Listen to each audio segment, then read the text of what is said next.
P V അൻവറിനെതിരെ Congress നേതാവ് ആര്യാടൻ ഷൗക്കത്ത് 9 വർഷമായി കർഷകർക്ക് വേണ്ടി പി വി അൻവറിന്റെ ശബ്ദം കേട്ടിട്ടില്ല.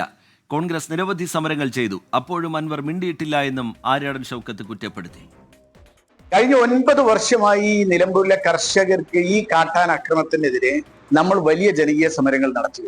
ഇതൊക്കെ നടത്തുമ്പോഴും നമ്മൾ ഈ ശബ്ദം മുൻപ് കേട്ടിട്ടില്ല. അതാ ഞാൻ പറഞ്ഞു, 9 കൊല്ലമായി നമ്മൾ കൊണ്ടുവന്ന ബൈപ്പാസ് അതൊന്ന് പൂർത്തീകരിക്കാൻ അതിലൊരു കൊട്ട മണ്ണ് അഡീഷണൽ ഇടാൻ സാധിച്ചു. എന്ത് ചെയ്തു ഈ ഇവിടെ കഴിഞ്ഞ 9 വർഷമായിട്ട് ഈ ഗവൺമെന്റ് എന്ത് ചെയ്തു? ഇപ്പോ അൻവർ പറയുന്നത് എന്നെ ഒന്നും ചെയ്യാൻ പാർട്ടി സമ്മതിച്ചില്ല. പാർട്ടി പറഞ്ഞത് അൻവറിന്റെ കഴിവുകേട് കൊണ്ടാണ്. വിപിൻ സി വിജയൻ ചേരുന്നുണ്ട് വിവരങ്ങളുമായി. മലപ്പുറത്ത് നിന്ന് വിപിൻ, ആര്യാടൻ ഷൗക്കത്ത് ഉയർത്തുന്ന വിമർശനം അതൊരു ഒറ്റപ്പെട്ട ശബ്ദമല്ല. അൻവർ ഇങ്ങനെ UDF-ലേക്കുള്ള പ്രവേശനത്തിനുള്ള നീക്കങ്ങൾ സജീവമാക്കുന്നതിനിടയിൽ ആര്യാടൻ ഷൗക്കത്ത് പറയുന്നത് എന്താണ്?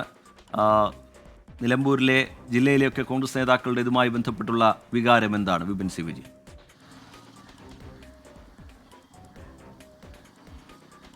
റിജിത്ത്, ഈ PV അൻവർ UDF-ലേക്ക് പോകുന്ന ചർച്ചകളൊക്കെ സജീവമായി നടക്കുമ്പോൾ തന്നെയാണ് KPCC ജനറൽ സെക്രട്ടറിയും നിലമ്പൂരിലെ ഒരു പ്രധാന കോൺഗ്രസിന്റെ നേതാവുമായിട്ടുള്ള ആര്യാടൻ ഷൗക്കത്ത് ഈ രീതിയിൽ വിമർശിക്കുന്നത് എന്നുള്ളത് ശ്രദ്ധേയമാണ്.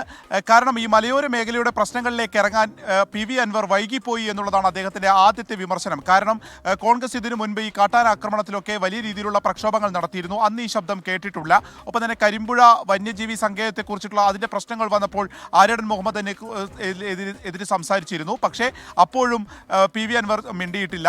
പിന്നെ ആദിവാസികൾ, ഈ പ്രളയത്തിന് ശേഷം ആദിവാസികൾ വലിയ രീതിയിലുള്ള ദുരിതം അനുഭവിച്ചിരുന്നു. അവിടെയും ഇതുവരെ PV അൻവർ മിണ്ടിയിട്ടില്ല. അപ്പോൾ ഇത്തരത്തിൽ ഓരോരോ കാര്യങ്ങൾ പറഞ്ഞുകൊണ്ടാണ് 9 വർഷമായ ഒരു വികസന മുരടിപ്പാണ് നിലമ്പൂരിൽ എന്ന് പറഞ്ഞുകൊണ്ടാണ് ആര്യാടൻ ഷൗക്കത്ത് ഈ വിമർശനം ഉന്നയിക്കുന്നത്. ഒപ്പം തന്നെ UDF-ലേക്ക് വരാൻ അങ്ങനെ പലർക്കും താല്പര്യമുണ്ടാകും. അത് എല്ലാം തന്നെ UDF-ന്റെ നേതൃത്വമാണ് ഇനി തീരുമാനിക്കേണ്ടത്. ഒപ്പം PV അൻവർ പലപ്പോഴും അദ്ദേഹത്തിന് താല്പര്യമുള്ള കാര്യങ്ങൾ ഇങ്ങനെ ഇടപെടുകയാണ്.